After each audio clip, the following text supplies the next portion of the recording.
What's up, gangsters? How about some randoms?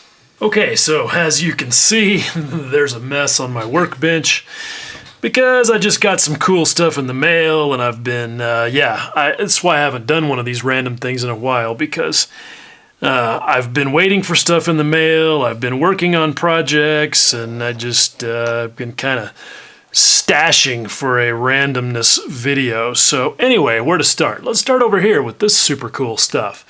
Check these out. These are 1/10 scale busts from a company called Mirico, and you can see, look at the awesomeness. I'm pretty sure these are all 3D printed off of, models done in ZBrush or Blender, but look at that. No evidence of any printing or casting at all. Just really, really cool.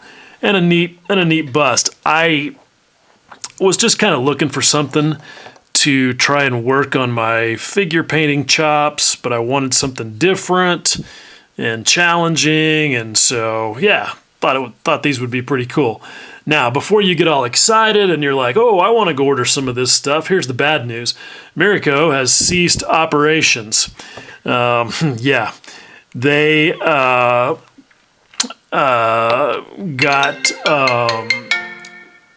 got a bunch of people doing recasts of their stuff, apparently, and it just essentially drove them out of business, which is really, really unfortunate and makes me angry. These recasting assholes, it's just not a good thing, and it's terrible when a company that's making such cool stuff gets run out of it because of that. So it's not a good thing. But I got a couple of them, and they do still have some stuff on their website. They are basically just, cleaning the shelves off. So there's a chance you could get something if you wanted it. And it is really neat stuff. They've got a lot of other cool things too. So there's that. I'm going to get that all out of the way. I don't know. These things may become collector's items because, see, the certificates of authenticity all say out of production. So who knows? But I'm going to actually try and do them. I'm not going to hoard them and try to resell them or anything like that. I'm actually going to do them and see, what I can pull off. So there's that. Those are super cool. I also have some super cool stuff over here from Tom at Annie's, however you say it. I still don't know. Still don't know the correct pronunciation of Tom's last name, but it should just be Badass because he is. He's, you guys know he's doing these. He's doing this cord that you can use for like spark plug wires and stuff, and he sent me a whole bunch of the 0.5 millimeter stuff. You can see, that's pretty good for like a 1/32 scale spark plug wire. And a lot of the ones that were on like radial engines look exactly like that. So super cool. He's also got another set of these decals, which are really neat to add to the ones that he's already producing. And you can see what this set contains. It's just got some different various designs. It's just neat stuff. But I just love Tom's stuff and his approach to things. He's a seriously talented graphic designer, and you can see that he just pays a lot of attention to detail. You get this neat little sticker in there. All of his graphics are really well done. And he is also, as I've told you guys, a really talented model maker. And you can see that he thinks about stuff like that. Like, look here on the back of this thing with the cord in it. He's got a chart that tells you sizes for each size of cord in each scale you might be using it for, and what that works out to in scale dimensions. Just that level of detail. It just shows a passion for what he's doing, and I love that. He also sent me some of his new nuts and washers, which are super cool. And look at how, the dude, he's running an anycubic photon, and he is apparently some kind of a wizard, because look at how tight I mean, you can't really appreciate it without seeing primer on there, but you can see, you can see the nut and the flange. It's just phenomenal. I mean, this dude knows how to run his 3D printer, which is why I sometimes hire him to make parts for me. And I don't know that he really wants to be in that business, but he's humored me, and he's just done some really fantastic stuff. I mean, look at these little bits and pieces here. Look at how crisp and awesome they are. I've even got my pilot holes there for when I'm going to plug in some lead wire for the hoses that attach to those pieces. And look at this. This is pretty sweet. If you can print a part like this, you're dialed in. Those rivet holes, those are pretty large. Those are 0.7 millimeter. I think that's right. Maybe even smaller. And that flange thickness is 0.4 millimeter. It seems like that the lower limit of resolution on this kind of stuff is right around 0.2 millimeters. You can't, it'll be hard to see, but this little box right here has got some like screws or rivets sticking out of it. You can see one of them there in the middle. That is 0.35 millimeter diameter by 0.1 millimeter tall. And he got it. He got it on there. You can see him a little bit better if I get the angle a little bit different. So, that just gives you an idea of what's possible if you really know how to run your machine, and he definitely does. Here's something else super cool that came in the mail. If you guys followed my nonsense, you know that I've built the Accurate Miniatures Mitchell twice now.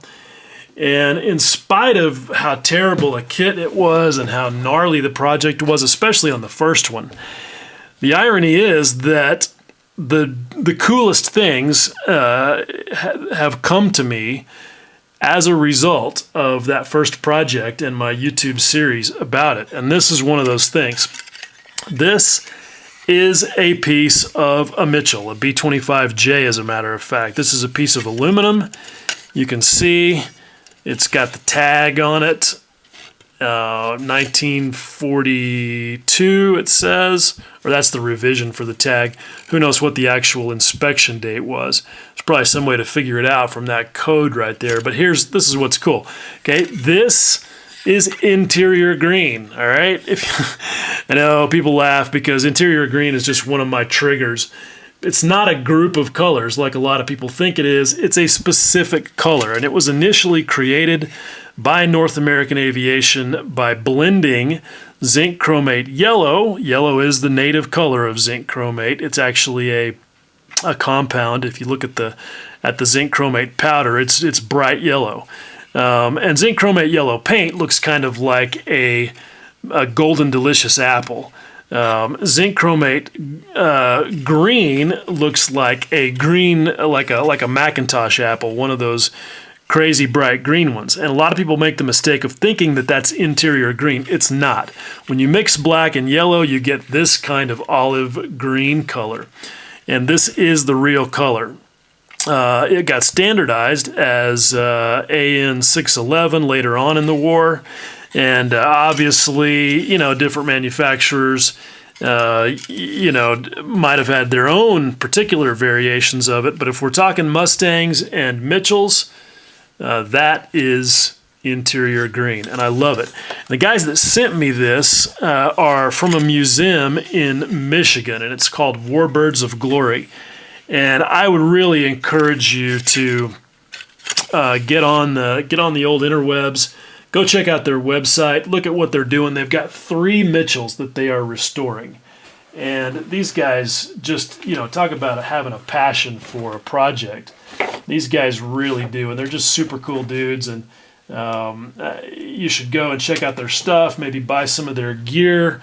Get some of the, make a donation, whatever it is, because they are just good dudes. In fact, here's something else I got from them since I was on their website. I thought, oh, this will be cool.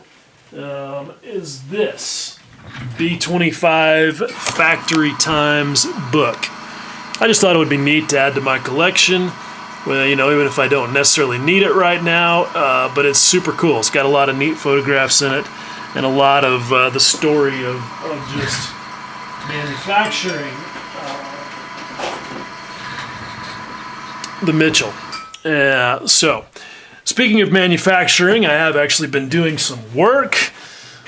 And I had these sitting out because I used these not too long ago, and I just was reminded how cool these are. If you don't have a set of these are called jeweler's brooches, and you can see they are tapered square brooches. And these things are fantastic when you need to drill a hole and it's not quite perfectly clean or not quite large enough, or you've got a hole in the kit itself that something is supposed to fit to and it's not quite big enough. These jeweler's brooches are just so awesome because they just help you very quickly and easily clean out a hole. Love them. They were recommended to me by Peter Buckingham, who is one of our most gangster members on Scale Modelers Critique Group. I've also been working, if some of you have been following, I appreciate that, on the Tamiya 1/48 scale Spitfire project with the build series that I'm doing, and that's going pretty well. These, you know, I work on it when I need a little bit of a break from the intense project I'm working on that I don't talk about. And so you can see these have all gotten to the point where they are ready for some washes, and things are going to start to get fun, I think, with this project, because you know it's all just been technical so far, just assembly and detail painting. Got the instrument panel decal put on there. I really think that came out pretty good, better than a photo etch panel, even better than a Yahoo panel, because those things, as nice as the detail is on them, they're flat, you know. And with the molded panel, you get the protrusions for the switches and the gauge faces and all that. This has some detail painting yet that needs to be done to it, but the Tamiya decal fits really well. But I should say, that doesn't mean that it went on easy. It took me, you know, it took me some dedicated time, maybe half a dozen attempts with some first Mr. Mark Softer, Mark Fit Strong. That didn't quite get it done, so I went to Solvaset. That got it most of the rest of the way done, but there were a couple of those where I actually had to hammer them in with lacquer thinner. So, you know, it's just one of those things. It's not going to happen right off the bat, first time around. Here's a little tease for something that I'm going to be doing soon. I have also gotten in the mail recently a whole bunch of brass tubes and rod and shapes, because I have a structure that I have to build, and I'm not going to spend time talking about what it is right now, but I got this thing from Micromark that kind of excites my inner tool whore. I think this will help me out a lot. This is their this is an assembly plate that they make. It's just made out of sheet metal, and not super expensive, but I think it's going to be high value because it's, you know, obviously since it's steel, it's magnetic, and you get these magnetic pucks with it.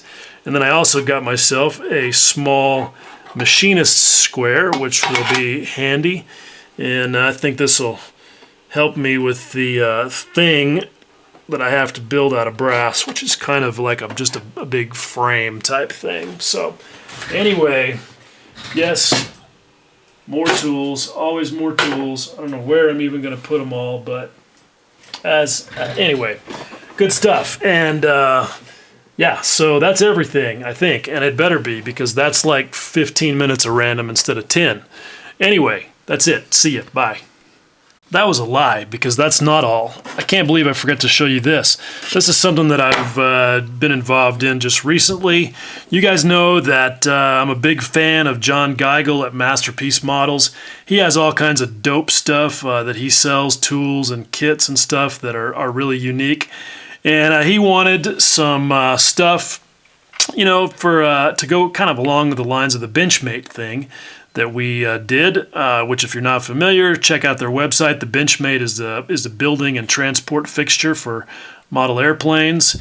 So this is called the Glue Mate, and obviously it's so that you don't spill your, well, I guess you can still if you hit it hard enough, but point being is this is to keep you from knocking over your bottle of extra thin quite so easily, which we've all had happen to us at least once. I know I've done it once. In that same vein is this, which is pretty cool because I am constantly in fear of knocking over my bottles of MRP.